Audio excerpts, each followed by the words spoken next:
Sanguine Sisters, the deeply discussing Dexter. I'm your host, Dale Maxfield. I'm joined by Aaron Caldwell. Hello. Brooke Merritt. Hello. And Zach Rowland. Hi. And today we are looking at Season 3, Episode 12, Do You Take Dexter to Market? The finale of Season 3. On this episode, Miguel is no longer conflicted. He's dead. Ramon decides to chill out because the season is over. LaGuerta decides to let Ellen Wolf's murder go. Cupcakes for everyone. And Dexter deals with Ramon, LaGuerta, George King, and gets married with only a broken hand and a blood stain on Rita's dress to show for it. What did you guys think of this episode overall? Really boring. Yeah, terrible. Not so good. I bet I know why that is. I thought it was okay. I thought there was like a pretty slow pacing to it, and then there was an exciting moment, and then that moment ended very quickly, and then I was like, well, that's it for this episode. Yeah, it just seemed very discombobulated.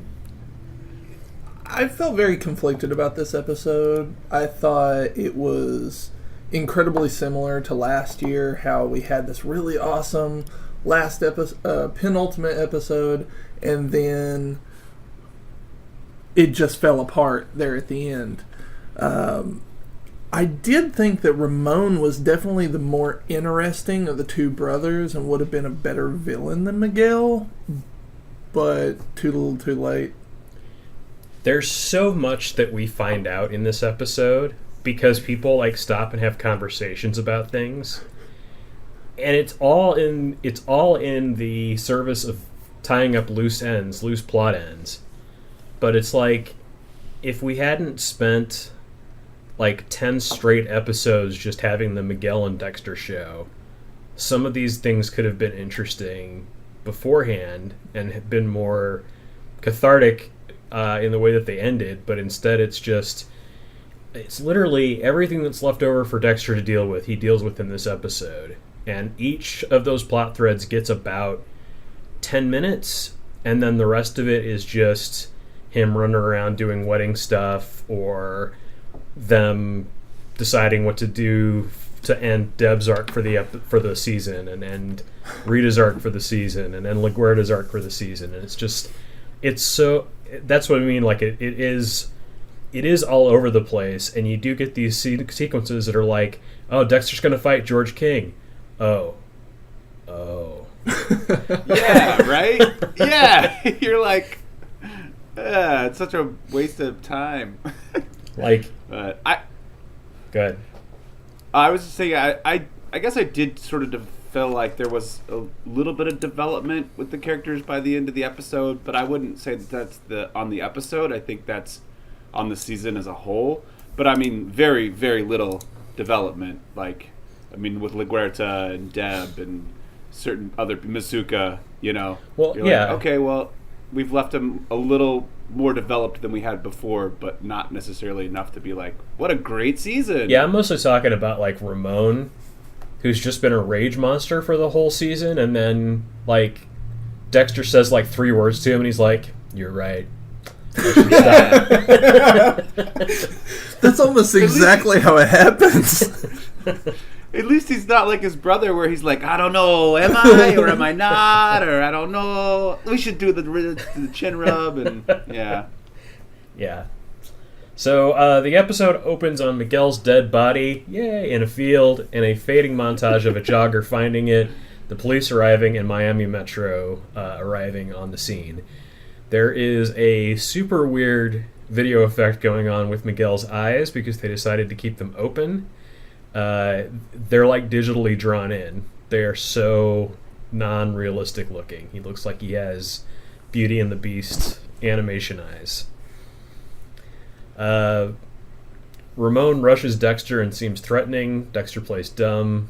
We all want to find out what happened, is what he says. And the very next scene is after Miguel's funeral. So, bye-bye, Miguel. It's just so jumpy. I don't know what's happening 1 second to the next. Yeah, nobody cares about him anymore. Ramon kicked Dexter and Rita out of the funeral. They're talking about it. Rita checks in on how Dexter is doing, and he says, lots of emotions. Rita says that Syl is still coming to the rehearsal dinner the next day despite burying her husband, and Rita's mother sent a card. She's not going to make it to the wedding because she wasn't available to... The actress wasn't available to be on the show, or they didn't have time for her, I don't know, but they just kind of lame out that Rita's mom doesn't come to the wedding. Yeah, that is strange. I mean, obviously the justification for it being is that she got a new teaching job or whatever, but... Sure. Yeah, right. Like, not really, I don't know, not a good thing. Because her mom was really into being there for her. I mean, she lost her job, but then we have this character, and the actress who plays her is really good, and all the stuff that happens. Like, why not come back in and throw a little conflict in at the last second? And then I think they had no room in this episode, like, to make it... Doing everything else in this episode. They couldn't. You know, and yeah, she's a name actress. Like, if they were to bring her back for just, like... Basically for the amount of screen time that Gianna gets in this episode, which I'm going to talk about a little bit later, like she's just in this shot where they show people at the wedding sitting next to Angel. That's her whole appearance in this episode.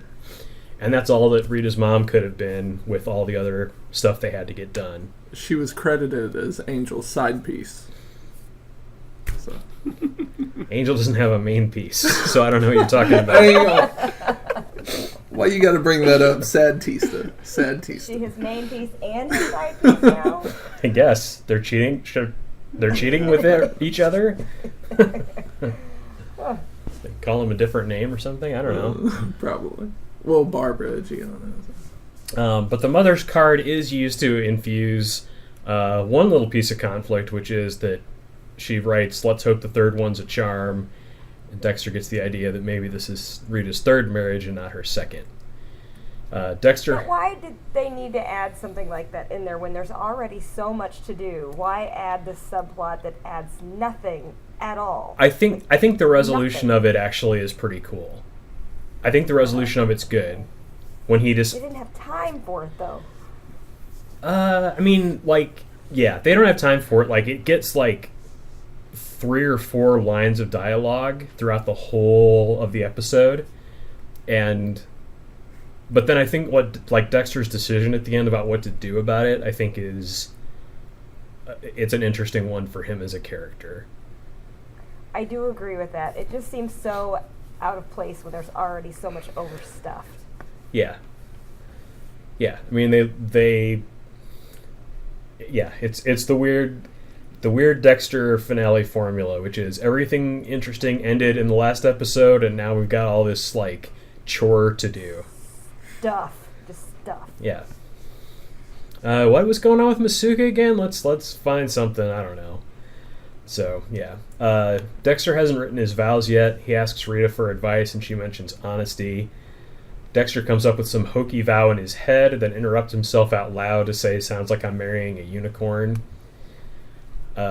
When Dexter gets to his apartment, it's been trashed, and a team is dusting his AC unit for fingerprints. The suspect matches Ramon and possibly definitely George King's description. They don't find Dexter's blood slides. His wedding suit has been ruined. Harry appears and suspects Ramon. He says Dexter can't kill him or ignore him. Yeah, so is it ever revealed which one it is who goes... It was King. Into his... It was King? Yeah. Okay. Because they talk about the suit, and he's like, "Oh, they messed up your suit. That's super personal." And I was like, "Well, Ramon knows he's getting married because of Miguel, but like King slashes the suit too. I don't know. It was so weird." Yeah, I mean the episode. Did they say outright it was King? Did they actually say it, or we? They don't. The whole episode, we're supposed to think, the audience is supposed to think that it's Ramon that's doing all of this stuff. I thought they arrested Ramon and found stuff from their apartment in his car. Or their house in his car. I don't remember that, honestly. It was kind of a toss-away line, but I thought they had found something pinning him to the break-in, and that's why he was in jail. Well, that and the hit and run. No, I thought he was in jail because he pulled a gun on Dexter. Yeah. That's why he got arrested. Deb and Angel arrested him. Wow, they're doing such a great job of making us really get into this. I was just We're like, thinking wait a second. this might signify the problem. Yeah, I mean, only because I've seen the episode before did I know the whole time that it wasn't Ramon following him or doing things to him.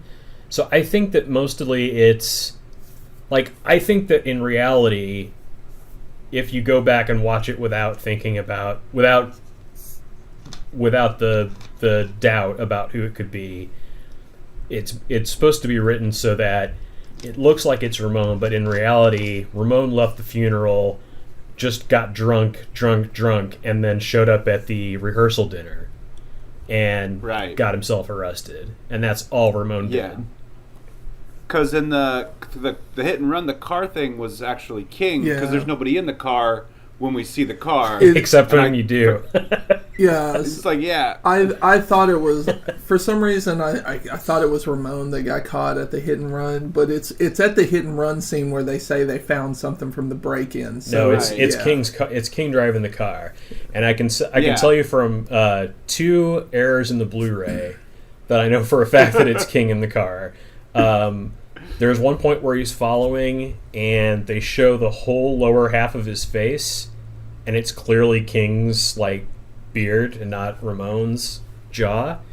And then there's a mistake, and we'll get into it when we get there, I guess. But there's a mistake where Dexter says, well, it looks like he was okay enough to walk away, and it cuts back to the car, and there's still someone sitting in it, but it's not either of them. It's just like a guy, the driver of the car for the show or whatever is just sitting there.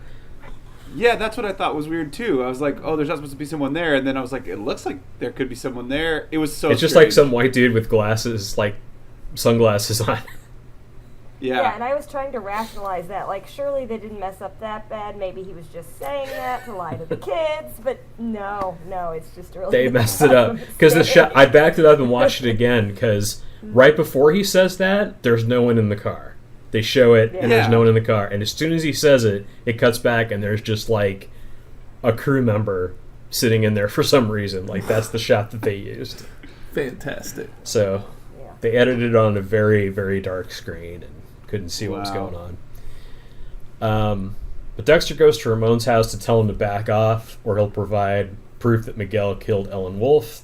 But Ramon's wife hasn't seen him or heard from him since the funeral. Ramon's wife gets a name. And a line or two here. We can't remember it. It's Sarah. Oh. It's Sarah. I remember. Yeah. Or Sarah, But as they call her in all of the Spanish-speaking people on the show call her. I mean, she's better than Syl at this point. She's actually more competent. She's like, he's a drunk. I don't know where he's at. I got life to take care of. You're like, good for you. I'm not his keeper. Fuck that guy. Yeah. Dexter does a background check into Rita, and finds out that she was married for 6 months when she was 16. So plot line moving forward. The plot line inches forward imperceptibly. Angel and Deb give a briefing on the Skinner, which, hang on. I will back up and talk about this for a second. So Dexter, super cautious, always knows everything that's going on, has planned this whole thing with Rita from the beginning to be his cover, has never looked into her past enough to has never done a search on her maiden name to find out that she's been married before. Come on, Dexter. I got nothing. Harry should just be sitting next to the screen when he pulls it up going, fuck you. So Angel and Deb give a briefing on the Skinner, who's briefly known by his real name, Jorge Orozco, before everyone goes back to calling him George King. He was a Nicaraguan Contra and interrogator known as the Blade. Man, that's Ooh. bad. That's so bad. The Blade. Come on. The Blade. What? So we've had a couple of good B-movie lines or statements, and this is one of them. Wesley Snipes is like, you called? Blade Trinity had just come out. Everybody was amped, Blade Trinity. Tie it in. It's a great Ryan Reynolds movie. Angel says it's better than being called the Knife. I don't know if that makes it any better. It's not better. Stabtista. Looking for names. Stabtista is better. Stabtista, Angel concludes the briefing by saying, "Now this was already a big case. With Miguel Prado's murder, it's officially huge." Thanks, Angel. Angel tells Deb, who takes a while to solve the mystery of what's being said, that he's promoting Deb to detective. So, Angel's making so stupid. Angel's making good use of that pay bump. You know, he's throwing his weight around, telling us that this case is huge now. That's so good. It's so good. It's officially huge. Cut.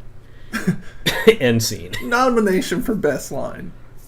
Clearly the best line. It's not though. No, it's not. Deb goes to tell Dexter the news that she's been promoted. She wants to celebrate, but Dexter reminds her he's getting married, has a million things to do. Deb says, "Look at us. I'm getting my shield. You're getting married. The Morgans are going to be all right." Deb checks in with records on tracking down Harry's CI files. There's no momentum. It's just sort of a reminder that she's possibly going to find out about Laura Moser. Dexter tracks down a few leads on where Ramon might be hiding out. LaGuardia tells Dexter that they're going to name a freeway after Miguel and she can't handle it. Dexter tells her that trying to prove it now would just hurt Miguel's family and the Cuban community. LaGuardia says, "I hate secrets." She asks Dexter how she's supposed to live with it, and Dexter says, "You just do." So she hates secrets if it's not secrets that she's using to further her career. Yeah. By taking other people out maliciously. Okay, cool. I mean, I feel like she could probably swing this to boost her career, but she's not. Yeah. The kinder, gentler situation. Yeah, Ellen Wolf, thawed out her ice-cold heart and gave her some whiskey and a cupcake, and now she's a girly girl again. I don't know. Deb runs into Anton near a burrito truck. Guess it's like if you're a hot dog stand, burrito trucks are not too far away.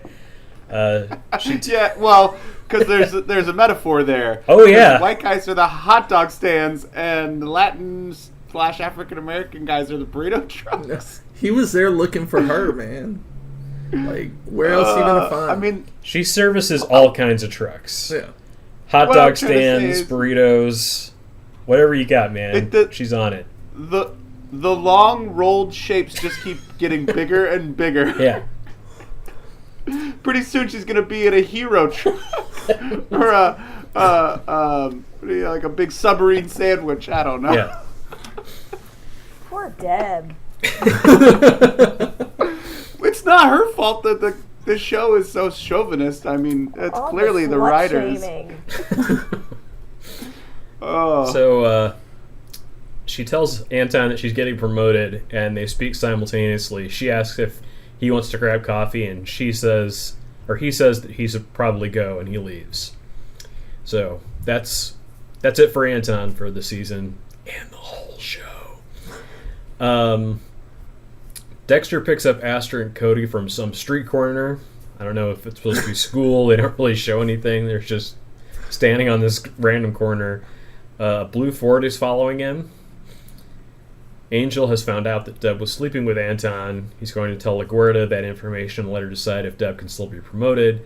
Deb rubs Angel's face in the fact that she knows how he and Gianna met and instantly regrets it, which also comes across as we needed to put a reminder somewhere in this episode about that, so we'll just put it there.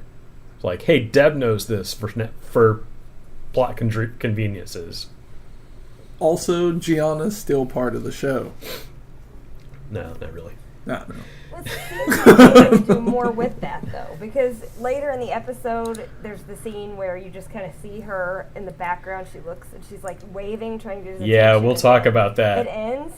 Yeah. So I think they probably put that in there because there was more of a story where they used this, since it showed, it mentions that. I agree. Her in that weird scene, and then it shows her one more time. It was just like they had another scene they were going to do and then cut it out and just left it kind of fractured in pieces. It doesn't fit together. They had too much Dexter shit to do. They didn't have time to have more Gianna development.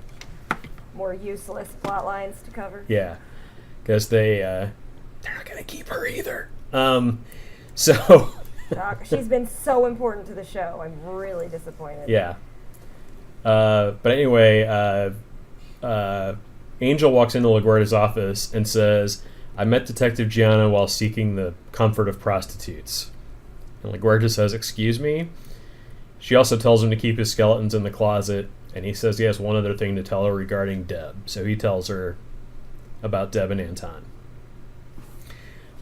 Dexter picks up on the tail while driving the kids and forces the tail to blow a red light. There's a crash with an oncoming car that the kids see. Dexter circles back to get a better look, but the driver is gone, except for the shot right after Dexter says, "Look, he's okay enough to walk away." There's clearly a white guy in sunglasses now sitting in the blue Ford. Oops. Dexter and Rita are sitting, waiting to be seated for the rehearsal dinner, which is not how that works. Dexter tries to prompt Rita about her secret first marriage. That doesn't work. The reason they're waiting is because Miguel's not there to like usher him into this, Michelin star restaurant. I mean, he's like all of the contacts have gone away for them now because there's no more Miguel. They canceled the reservations because Miguel died. Yeah, it was his last petty move. How many of us have had rehearsal dinners at a Michelin restaurant like that? Really? Maybe it does work that way. We don't know. No, it really doesn't. Like, there's so much setup that they have to do to get ready for something like that at a restaurant. Well, and you would think it was that fancy of a restaurant, it wouldn't look like it was like the Golden Girls back patio.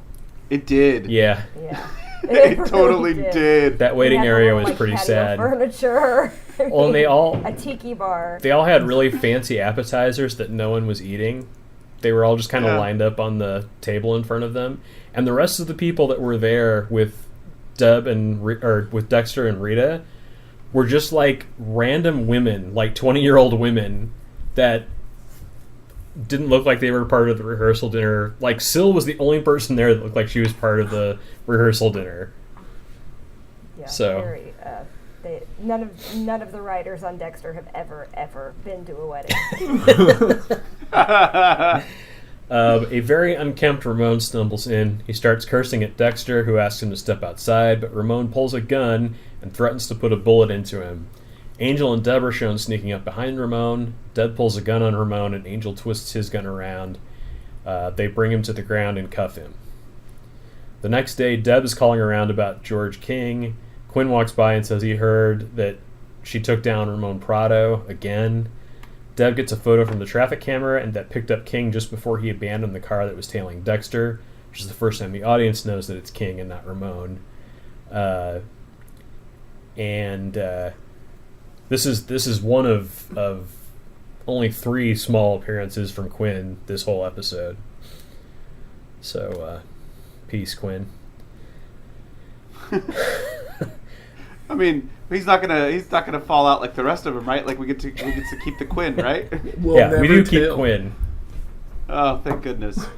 We have to, otherwise they'd have to they don't have a Dokes replacement anymore. True. So yeah, he's got to be. Deb needs a partner for sure. Dexter goes to visit Ramon in jail. It's, I think, the funniest scene in the whole episode. Ramon says that Miguel took him on as a bodyguard to protect him from Dexter. They finally get down to reality, and Dexter finds out that Ramon has been risking his own freedom to clean up after Miguel's mistakes. Miguel stole the story about pushing his father down the stairs. Ramon was the one that did that. It was all part of Miguel's elaborate manipulation of Dexter. Dexter sells Ramon's anger by talking about Ramon's kids. On the day, he says one day they will be old enough to know what's going on. And that's it. Ramon's cool. And he's also never heard from again. We neatly tie up that entire thing. Yes, there are no more Prados in the entire history of Dexter. Nor do we really get into the DA's office again, like we do in this season. So there you go. Deb and Quinn get a lead on where King might be hiding based on a tobacco leaf left in the car he crashed. Dexter goes to try on his new suit. Harry appears to remind him how to tie a tie. Deb and Quinn get back immediately from the cigar factory. They show Angel that all they found was a cigar box. And that is the second of 3 appearances by Quinn. The third is him at the wedding. That's it. Gianna can be seen waving to Angel from over their shoulders, but then it cuts to a scene of Dexter carrying his suit, which leads me to believe that there was at least one cut scene of Angel talking to Gianna. And my guess is that they cut 2 scenes. They cut a scene of him telling her that he had to tell LaGuerta about how he met her, and a second scene where he told her that LaGuerta didn't care and that everything's fine. See, and I imagined there would be a scene where he was trying to dodge her when she was trying to wave at him because he's upset that she told people how they met. And then they made up and went to the wedding together. That was kind of my imagined Yeah, that could be, I scenario. suppose, yeah. Yeah. Because Deb said that it one was of just my one person that she knew in Vice that knew about it, that told her about it, because Gianna works Vice. Mm-hmm. And Gianna doesn't seem like the person that would keep that a secret from everybody. Like, unlike the other, like, misanthropes that work at Miami Metro, she, like, actually has friendships with people, so... Right. Yeah. Yeah, and I could see it being like a thing where she's like, oh yeah, this guy's trying to date me, but this is how we met, and you know. Yeah, that's just my... Well, like, yeah, she could have said That's something... the script in my head. She could have said something to her friend before she decided that Angel was okay, and Yeah. that makes complete sense to me. So, Dexter goes to try on his new non-shredded suit. Harry, I'd already talked about that. Dexter hangs his suit in the car, turns, and is knocked out by King. The stack of Harry's CI files is left for Deb. Laura Moser's file is on top. To be continued. Dun, dun, dun. Subtle. Very subtle. LaGuerta takes Deb aside to ask her about Anton. Deb puts her foot down that she and Anton are not a mistake. LaGuerta promotes her because it's Miami Metro. She says, "You're one of the smartest, most annoying pain-in-the-ass cops in my department, and you've earned this." When Deb is one of your smartest. Deb, who couldn't figure out that she was being promoted by Angel as he was promoting her. Poor Deb. I weep for the people of Miami. No, she only gets those moments of inspiration when she's had like 1,000 cups of coffee and she's been up all night. And then she's like, the trees! Yeah, when she had that, like, Charlie from It's Always Sunny in Philadelphia, like, chart moment with all the paper on the floor. Yeah.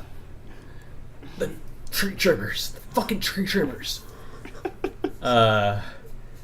Deb asks about the ADA's probe, and LaGuerta says the ADA is dead. Then she offers Deb one of the cupcakes, like LaGuerta had with Ellen Wolf.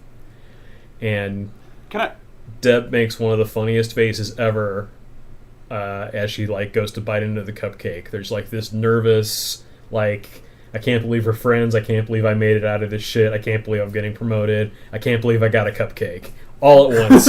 It's all on her face. Can I just say that I'd like to stop the use of the word probe in situations like this? I hear it so much these days with, like, real life stuff happening in our own real world, and then now we hear it in shows like this, and I'm just like, I don't like the word probe as much as I used to. Well, Too many. Deb using it is, like, bad enough. Yeah. It's like, thank God, like, Masuka didn't get his hands on that information. Like, so how's the probe going, Morgan? I expected him to pop out and just be like, lean into camera and say something. Oh. Yeah.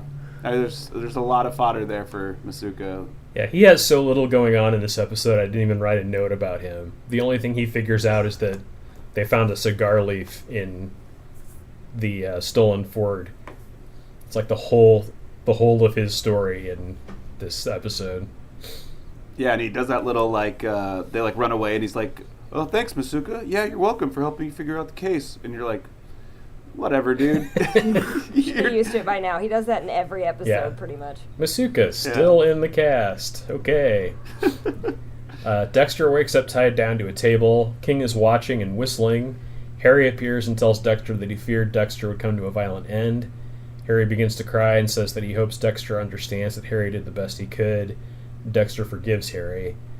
Dexter realizes in the moment that he wants to live to see his son. Aww.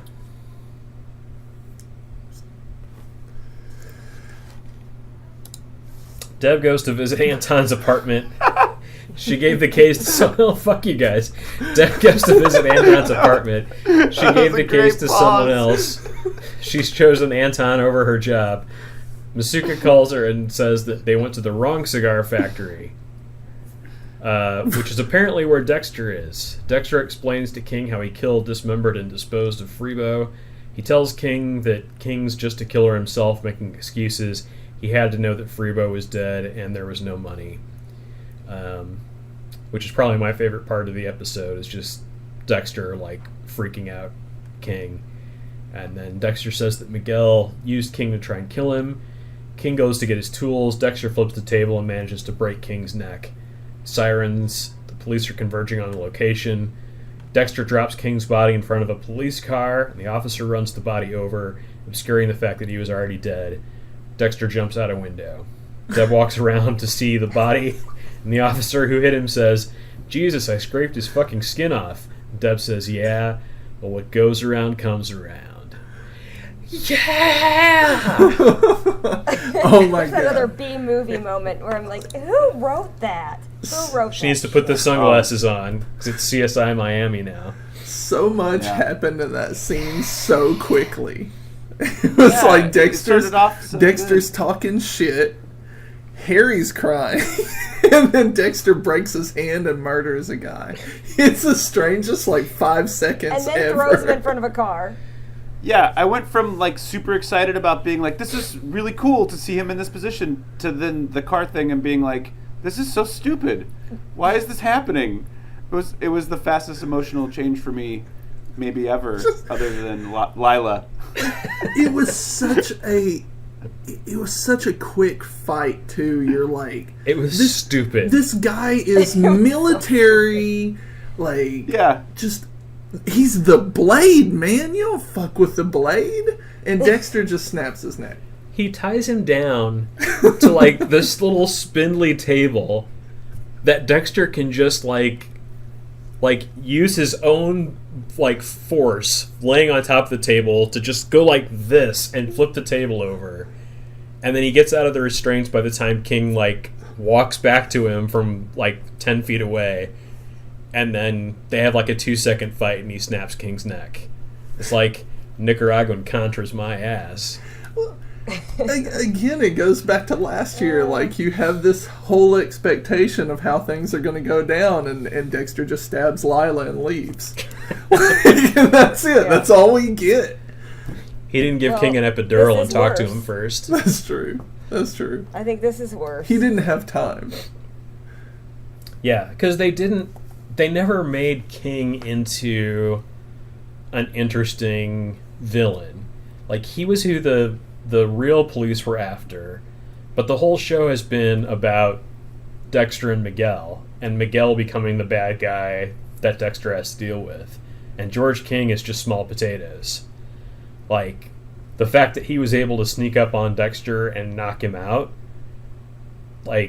okay, then he should be able to finish the job, and Dexter shouldn't be able to just flip a table while laying on it, with very little effort at all. Yeah, I mean that's just ridiculous. The table should have broken if it was that weak, if it was that thin. And also, he never did that to any of his other victims.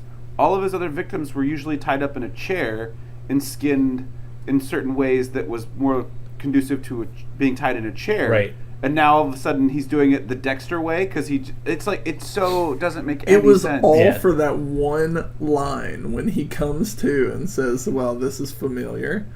That was it. the entire reason he changed his MO was for that line. Well, and they show King sitting in that little booth or whatever, and I thought he was gonna use some industrial hook or something on him, like that he was gonna control something from there, the torture Dexter, he just go full Dr. Robotnik mode over there.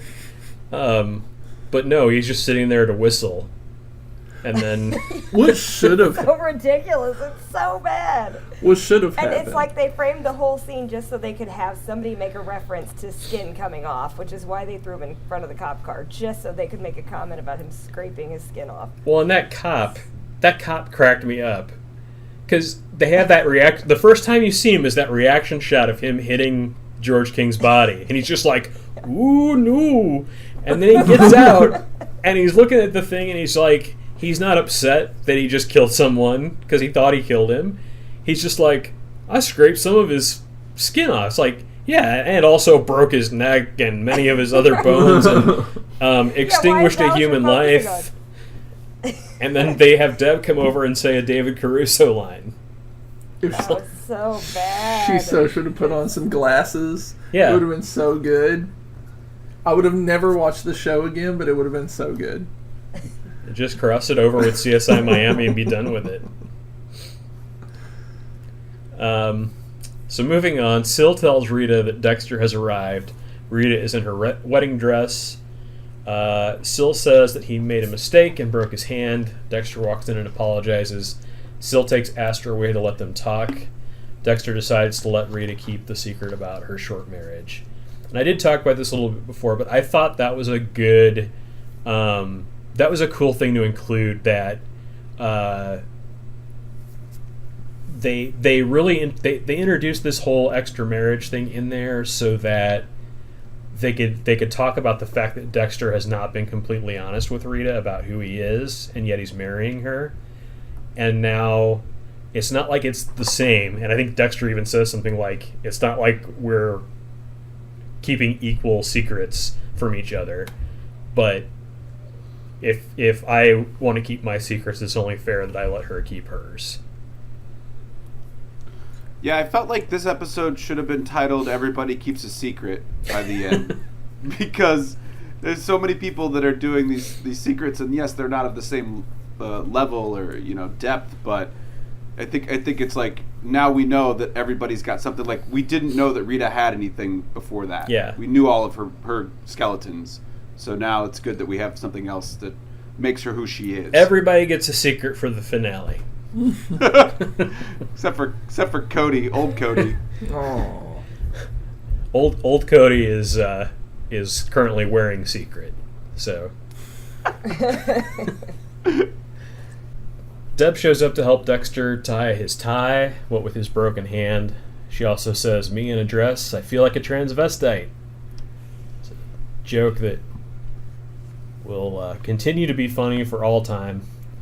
And never offend anyone. Cody is the ring bearer at the wedding.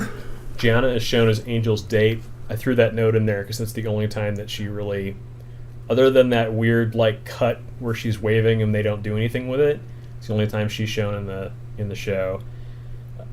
Dexter promises to be the very best husband and father he can be, a completely honest vow. There's a wedding party montage while Dexter talks about his new role as a family man, soon to be a father. The montage is set to the song Astor's Birthday Party. Mm-hmm. So that's the only one they got that's happy. And then it ends with blood from Dexter's broken hand pooling at the end of his cast and dripping down onto the back of Rita's dress while they're dancing. That is the end of the season. And why? Just to show that, it's not all happy. Nothing stays hidden forever. Because this is their their third. Way to do it, though. It's their third finale in a row that could be the end of a season or the end of the series, and this is the most the darkest they've gone, or the most they've gone into ambiguous as an ending, as opposed to just all happy all the time. But still, it's just an all happy all the time thing. And of course, Dexter's going to keep killing people even though he's married.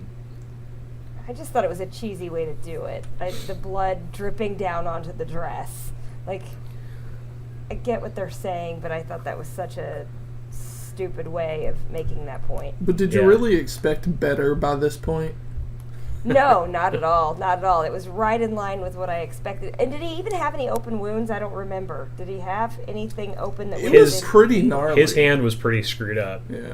Was it open? I couldn't remember. I don't remember think his fingers poking out, but I didn't think there was blood. Yeah, I don't think that he actually got it seen to by like an emergency room. I think he just wrapped it himself to get to the wedding in time because of how fast he had to get from killing George King to getting to the wedding. Okay, fair So enough. I feel like he did a job. He concealed it, not so much like closed it up and took care of it, and that's why by the time they were done with the wedding and into like the dances at the reception, there was enough blood pooled up in there to come out.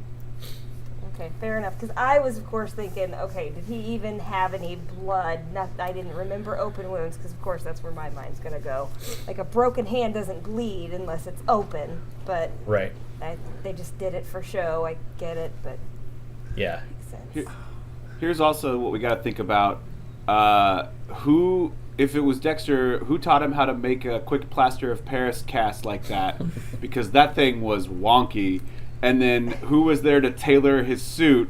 Because there's no way that plaster of Paris cast was fitting into his suit. It was like Right, and it was the an worst. actual cast, right? It wasn't like a soft cast or a wrap. He had a cast on. See, the Code of Harry taught him to prepare for things like this. yeah.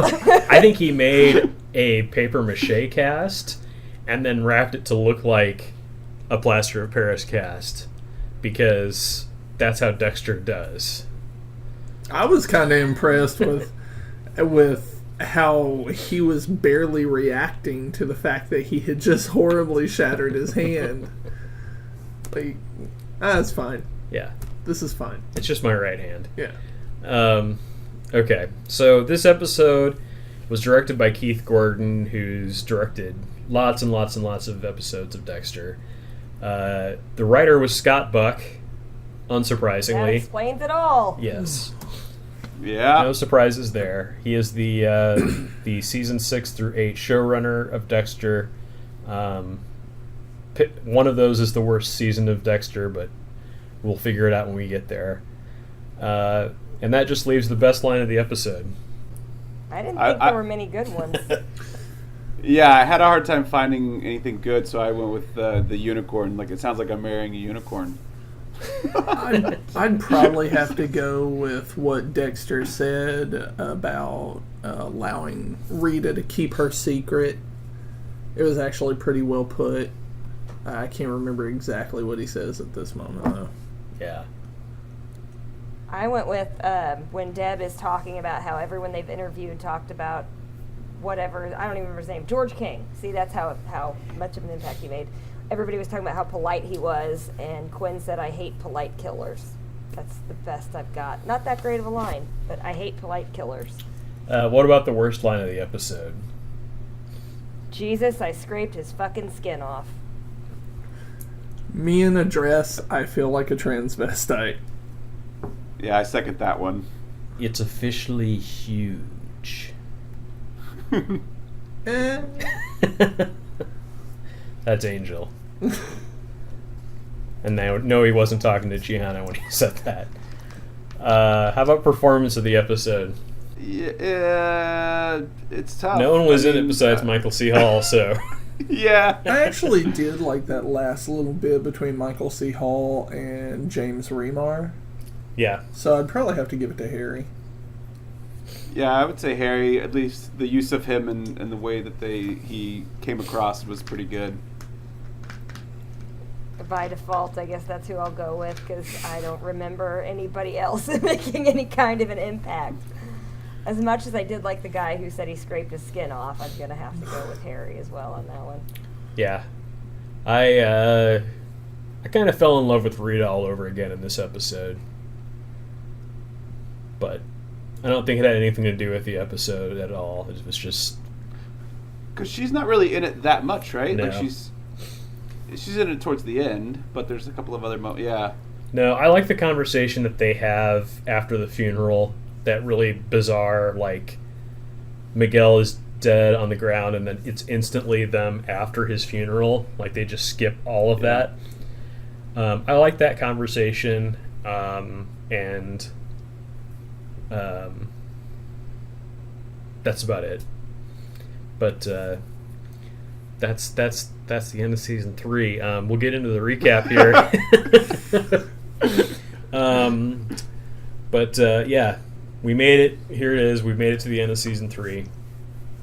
So yeah, I did want to talk about this a little bit more. I don't want to go through like a huge recap or anything because, because we don't want to torture ourselves. Yeah, this season was so much weaker than the last one and the one before that. It's got a lot of problems, but starting from like the main plot line, let's talk about the whole Dexter and Miguel storyline, because that is the majority of what's happening on all of this. They bring in Jimmy Smits as a guest star, and he starts out as a good guy that spends an inordinate amount of time with Dexter. That whole dynamic is sort of weird. Then it gets into he knows Dexter's secret, at least in part. Then it gets into he wants to kill too, and then it turns out that he's been manipulating Dexter the whole time.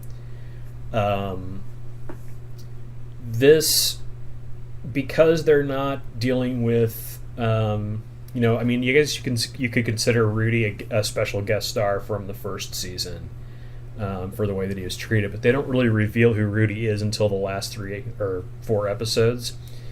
So with Miguel and this whole special guest star thing, that unfortunately becomes something of a pattern with Dexter, where every season they bring in a new good/bad guy that becomes the center of Dexter's universe.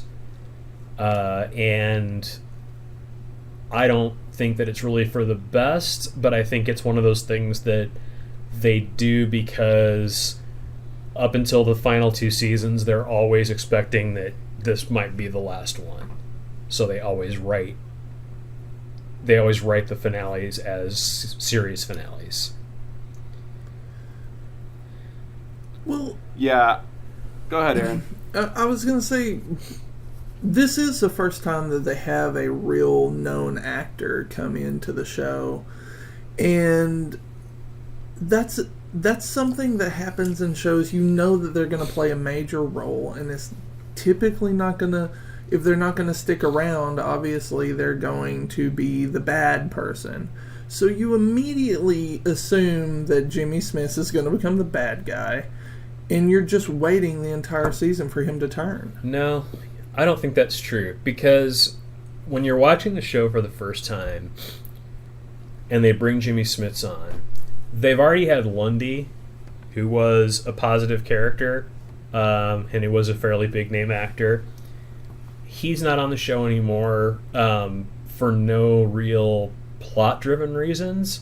They sort of wrote him off the show because I guess he didn't want to be part of season 3, or they didn't want to write him in season 3.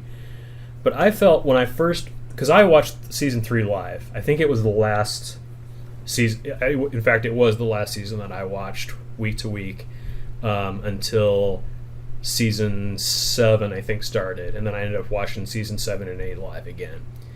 But when I was watching season 3 live, I thought they were setting up, like, it made sense to me that they would set up the district attorney and his family as an ongoing part of the show. And you had Miguel and his brother as 2 new characters that could continue on with the show. You actually had someone for Rita to be friends with Syl. They set this up in such a way that I felt watching the show for the first time like the Prados were going to be a permanent addition. Miguel has history with La Huerta. Like, yes, the character comes out of nowhere from a writing perspective, but he feels like they're really integrating him into the DNA of the show. And then it just turns out, no, they're not going to do that. and he gets killed off by Dexter, and then the whole rest of the Prado family just vaporizes forever. Like, Syl is gone forever, Ramon and Sarah are gone forever, and we don't really get back to the DA's office again. They keep it in the police station. So, did you want to? No, yeah, I was just gonna. I can see that.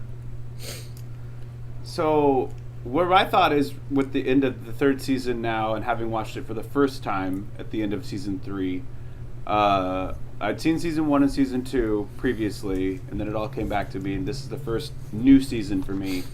And I would say that it feels as if there's a lot of this, like you said, Dale, this ability or this want to bring in like these guest stars for these specific purposes, or like have them hyper focused.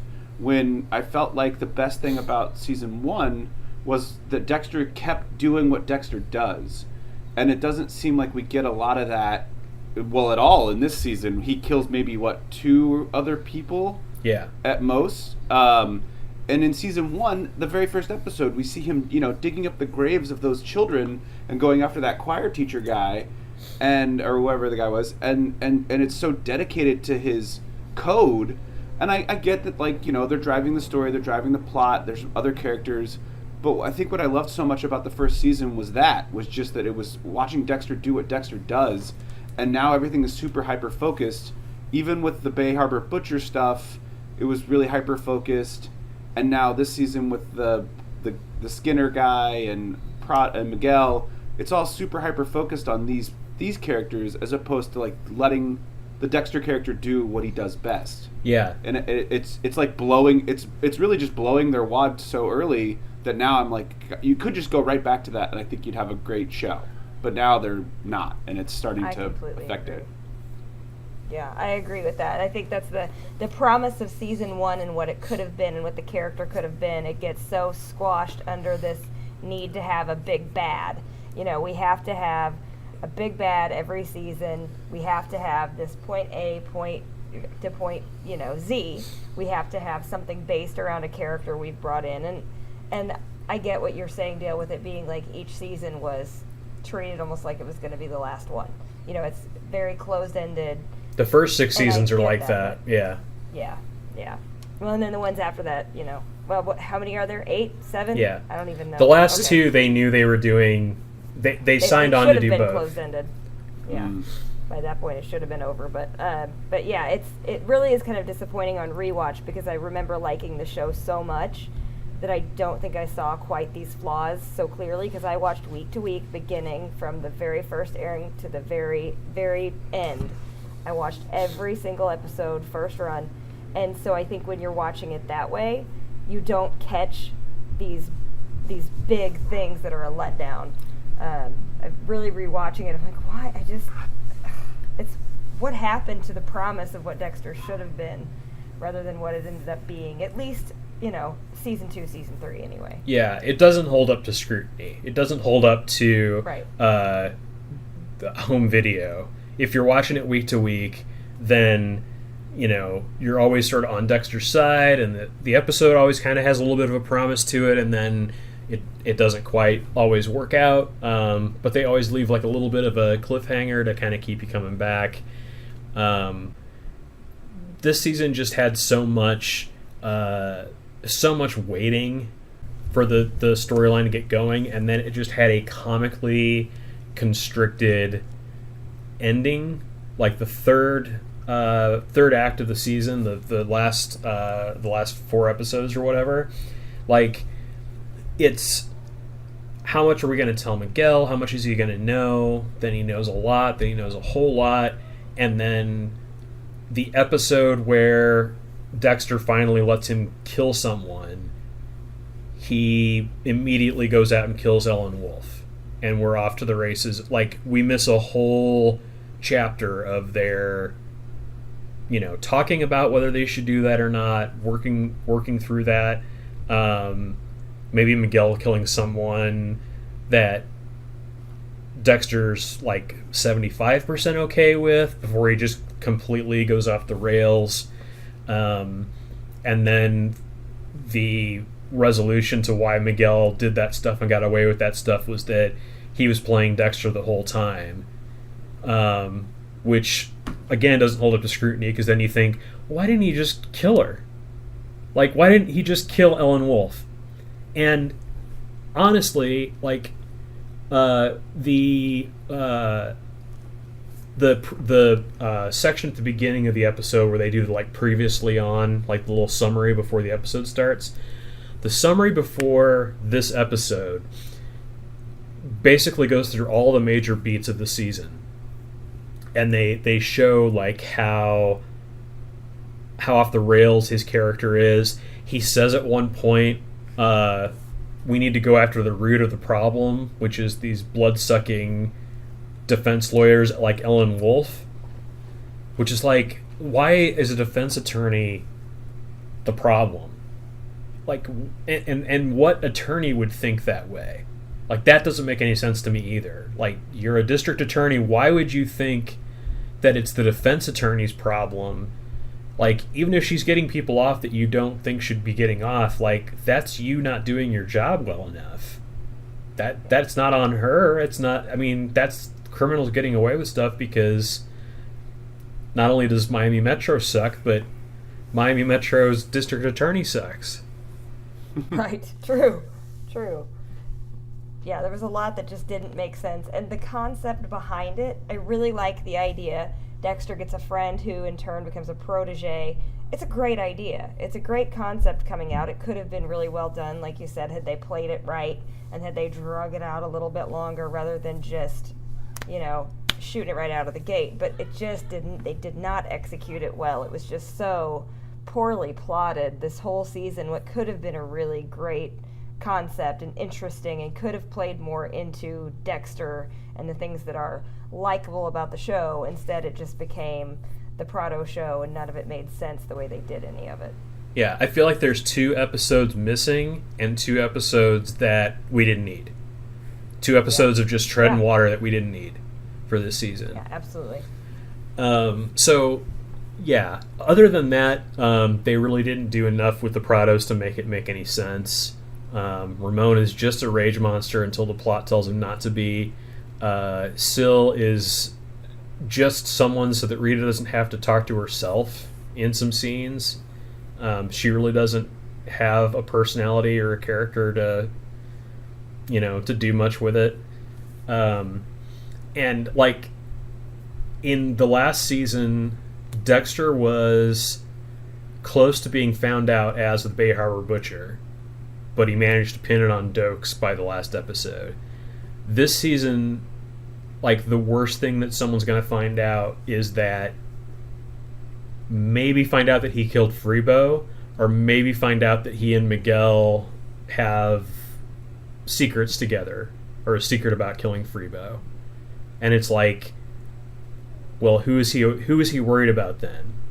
Like, to me, it felt like he was mainly worried about Rita finding out, Syl finding out about this. Like, there's no big threat on the other side of it, and you never feel like, as powerful as Jimmy Smits is, and but in turn Miguel, you never feel like Miguel is a threat to Dexter. Not even when he says he'll fuck you back. Yeah, not even when he says. Not even when he says, we got to do this, and Dexter says no, and he says, well, fuck you then. He just seems like a weenie. I mean, he's a weenie. He can't control himself, and it's easy for Dexter to be a step ahead of him. The whole thing with in the penultimate episode where he somehow helped George King escape and set up Dexter to be killed by George King. It's like, okay, that only seems to make sense if he knows that he's going to die by the end of the episode. So it's like only the people that wrote the show should have come up with that plan. What else about Miguel do we know that, like, how does that happen? How does Miguel decide, I should help this guy that's been skinning people alive in Miami, to help me get away with killing Ellen Wolf because she's the real problem.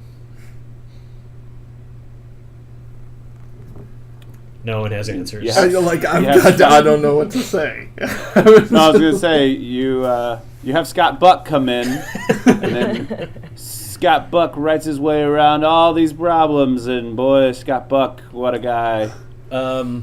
So yeah, It's so much worse. so moving on from that, there's this season also gives us the terrible Rita somehow accidentally gets pregnant plot. It gives us the will Dexter actually be a father to the kid plot. The will Dexter decide to marry her or not plot. Team Yuki versus Team Quinn. Well, I'm going through Rita's subplots here. And we go from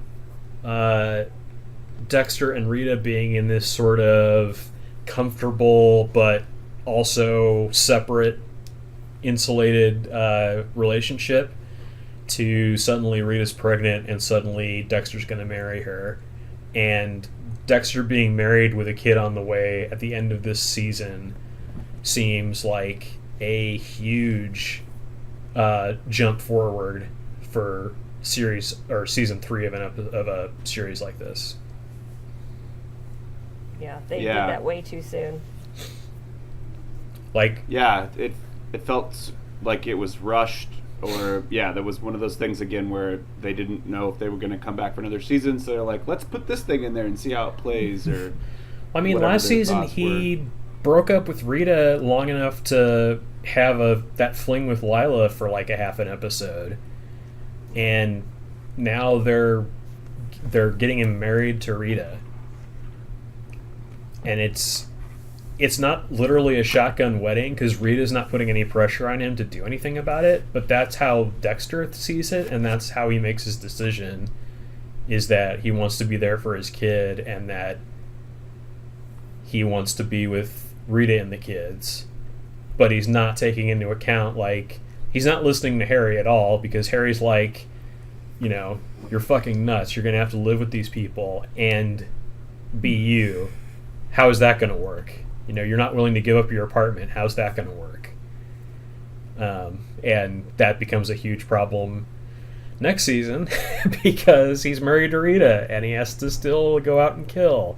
So yeah, that's like, to me, that's the thing right there. You just said it. Is it like the show's about a guy who goes out and secretly kills other bad people, and it doesn't make it any more fun to be married and have a kid. Like, that doesn't help the show. Yeah. I just don't understand the writers being like, what would really make this crazy? And you're like, no, just let him do his fucking thing. It's actually, I'm getting aggravated now because the promise of the first season is just not delivered continuously, and it's infuriating.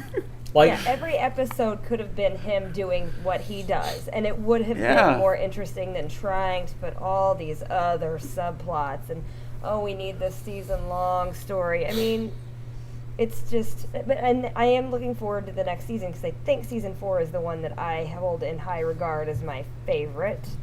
But I'm curious to see how I feel on rewatch. I think that's 4. Most people view 4 as the high point. Well, I'll say it in a more conservative way. Season 4 is the last season that people say is a good season. That's a conservative way of seeing it. I think it's better than season 3. I think pretty much without a doubt it's better than season 3. But it's the last one where there's even an argument as to whether it's a good or bad season. It's legit a good season because everything from that point forward, there's plenty of arguments against being good. But yeah, we talked about it at the time too, like how a single mother of 2 would have birth control figured out. There's just all these like silly things that are just there for the convenience of the plot and don't make any actual sense. And I think accidents do happen in those situations, but it's not true to character either. Like, Rita would have been extremely cautious, and Dexter would have too, honestly, not to just put all of the responsibility on Rita. They both would have had an extreme level of caution because she's been through so much. She did not want to have another child. Dexter, he has enough sense to know he shouldn't be a father. It wouldn't have happened with those particular characters. Sure, and beyond that, like, where's the flashback to Harry telling Dexter, you can absolutely never have kids? Yeah. It's never, right. Like, it's never there, and it really should be. Like, why would Harry let Dexter grow up thinking that it's okay for him to be a guardian, let alone a parent? Yeah, Dexter's so true to what he's taught by Harry that would have been in Harry's teaching somewhere along the line. Right. Yeah, I agree. That's a good point. So that's why that part of it feels off too. I mean, yeah, of course he's not killing someone every episode. He's not, just getting away from something or setting up Miami Metro to pin it on somebody else in every episode. It's so focused on, it's almost like they just stopped making Dexter and they made Miguel for a season. For as much True, yeah. as much as they spend on him. Yeah, 100%. There's the Deb and Anton subplot, which kind of, like, by the end of this season, it looks like it's working out. I don't think Anton is back after this. Oh, he is? Yeah. So they kind of do that whole thing, but there's so many people jettisoned. We're done with all the Prados. We're done with Gianna, as far as I remember. Like, any character really introduced in this season. Ellen Wolf they killed off. They actually, this is somewhat of a spoiler, they actually bring Seal back for one scene in season 7, I think. Jesus. Are you serious? And she, Playing the same character? yes, it is the same It's actress. not like they put a hat on It her. is the and they same made her somebody actress. else. She's in camera for about 5 seconds and no speaking role. What is the point? Wow.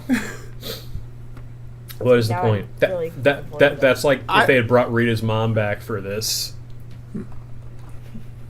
Damn it. Too fast. I almost got Or it. like, if So good. if they brought like Yuki back in season 8, and you're like, why? What's the? I don't know. Maybe they do, Who Zach. knows? Maybe they do. Shut up. I I wouldn't can't. remember probably. Maybe Yuki's the star of season 6 through 8. Ugh.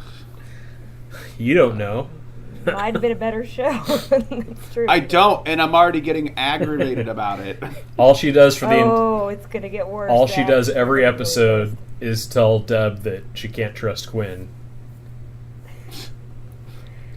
just leans in and says that, and then she's gone. Like, they become friends, but at the end of every conversation, she's like, oh, by the way, I don't trust Quinn, and just walks off. Yeah. So I think Quinn has probably one of the, like, stronger arcs, oddly enough, of the season, because he goes from a character that we don't trust to one that we do, and that's saying a lot for people in this season of Dexter. Like, compared to someone like Syl, Gianna, Anton, like, they're all static characters that have no growth or development. Masuka. Now, was he presented as a guest star in this season? No. No. He's in the cast. Okay. He's in the cast. And he basically replaced Eric King. I couldn't remember if he started out as a guest star and then became main cast, or if he was always main cast. Yeah. So, what else? I mean, what else is memorable about this season? That's about it. Not much. There's really... God, this season was so much worse than I remembered it being. It's the Yeah, first I bad agree. one, I think. Like, I remember not really caring for it when it was on TV, but it's so much worse on rewatch. And yet, it's still better than a lot of shows that just live forever. Like, That is true. there are network shows that just live forever that are infinitely worse than this particular season. How about, does anyone have a favorite episode? I mean, yeah. It just feels like such a slog. It's like, just that it's Yeah. over is my favorite. Woo. Yeah, the end credits. No, episode 10 wasn't terrible. That was the only one that held any kind of tension or interest. I don't remember really why, but I remember not hating that one. What was the episode where they just fed that one lady pie? Like, was it Easy as Pie? Season 3, episode 7, Easy as Pie. It was just like, here, Mags, eat some pie. Yeah. Uh, Camilla's death pie. I liked the last not the last episode, but last time's episode, episode 11, whatever it was called. The penultimate episode's always the most exciting. Yeah, the confrontation, the build up to that final scene between Dexter and Miguel happened too soon, but it was good. Yeah. I think probably the best, like, old school Dexter kill of the entire season is in episode 5, Turning Bimini's, when he has to, like, make it to that cruise ship, kill the guy, dispose of him on the cruise ship, and then make it to the taxi to get back to land so that he's not, like, gone for 48 hours. He's only gone for, like, 12. And then still in the process, he misses that Rita goes into the hospital with bleeding. Like, that feels like an old school season 1 Dexter episode. That was a good one. Yeah, I didn't hate that one. Which Like- episode was that? Turning Bimini's, It's episode 5. 5. So, first half of the season. It's just all downhill from there. Well, it's like, that's the first time that Dexter goes and kills someone that Miguel suggests him do, which should happen earlier in the season, in my opinion, because then it just takes them forever to finally get around to doing much more with it. But that whole sequence of, you know, him having to plan how to get on and off the ship in time, he sneaks on board the ship with, like, golf clubs so he doesn't have to show his badge or whatever, and then he kills that guy in his little, you know, room on the cruise ship and gets back, and it is another case of Rita just forgiving bad behavior, because she's just happy that he's there when he gets there, but she's been pissed off at him the whole episode for not answering his phone. That episode also had the really awesome Jimmy Smith's chin rubbing scene. Out on the dock, trying to decide if he wants to take the day off and go with Dexter or not. Maybe I should. I don't know.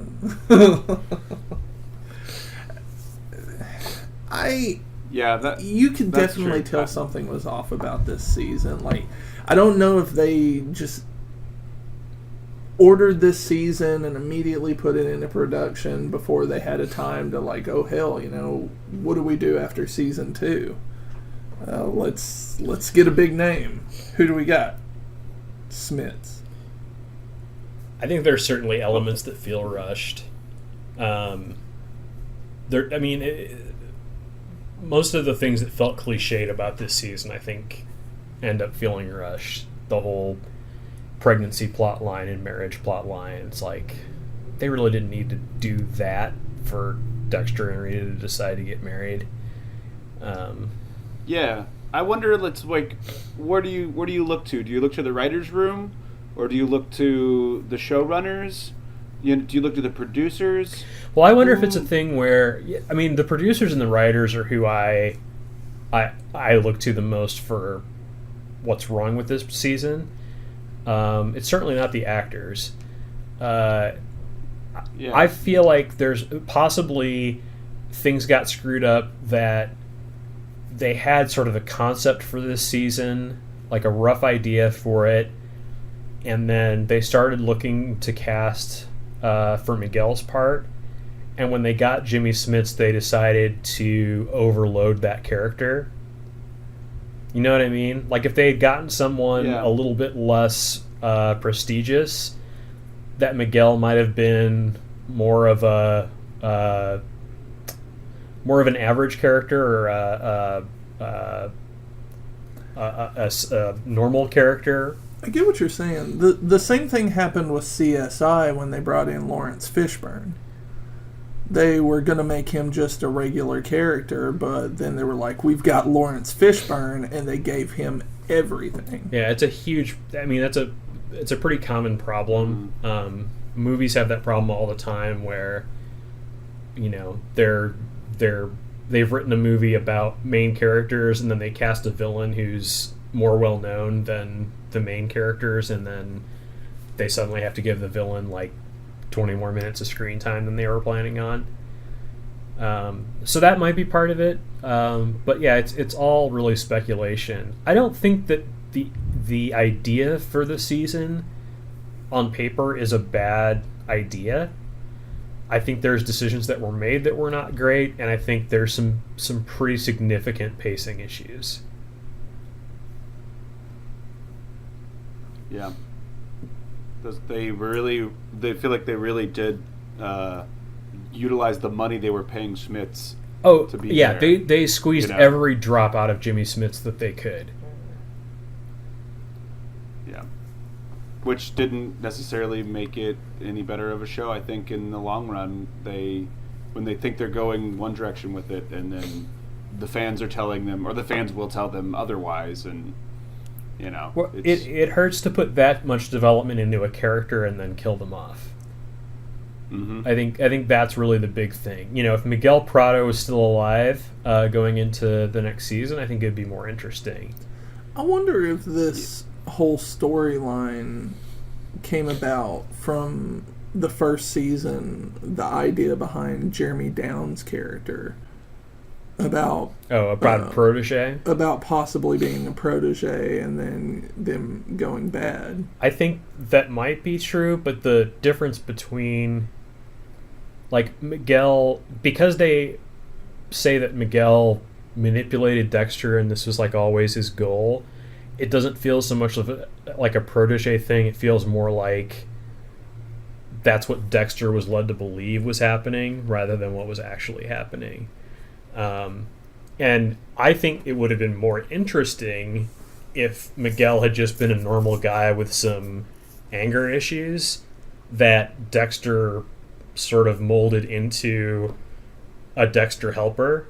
Like, it could have been cool for that to be like a multi-season arc of... Yes. They start out and they're killing people together and they're a well-oiled machine.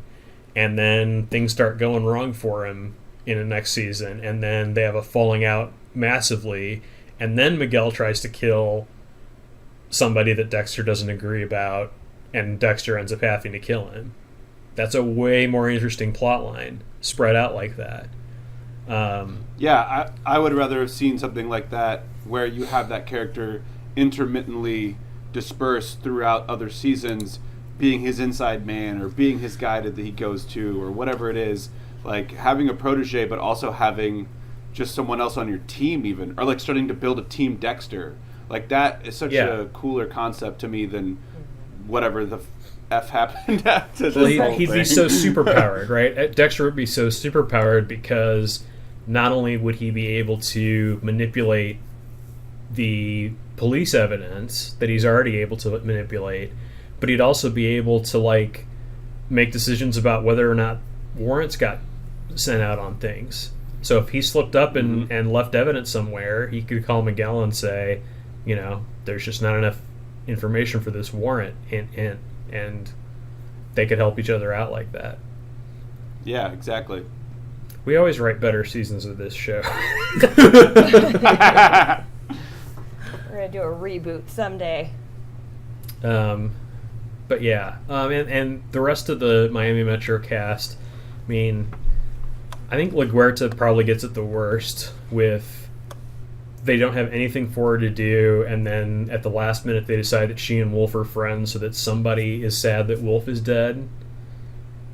And that's really all her character does this season. You know, Lauren Velez, she's so well known too for cop shows. Like, it's such a waste. Yeah, she's just sort of there, eating cupcakes. Eventually, eating cupcakes. The first 9 episodes, she does nothing. Eating cupcakes, keeping secrets. Ugh. Which she hates. She hates doesn't secrets. like secrets. Yep, she doesn't like No. those. And also, where was Captain Matthews this whole time? Being racist out on the golf course. Captain not appearing in this season. Yeah, he wasn't in it at all, was he? No. I didn't even No. notice. No. But things got huge when Miguel Prado died, but not huge enough to get Captain Matthews in there. Right. True. Jesus. That's a good point. That's a really good point. Like, it's the same thing as Rita's mom not being at the wedding. It's like, well, you'd think she'd come out for some things, but nah, not the wedding. Yeah. No, not that. So, yeah, that's really about all. I just kind of wanted to dig into that now that we've gotten to the end of this. It certainly could have been better. It certainly can be worse. We'll find out. Oh no. In a few seasons now, but Allegedly. allegedly, Zach. worst finale ever. Yes, it is. So yeah, let's just call it there. Thanks, guys, for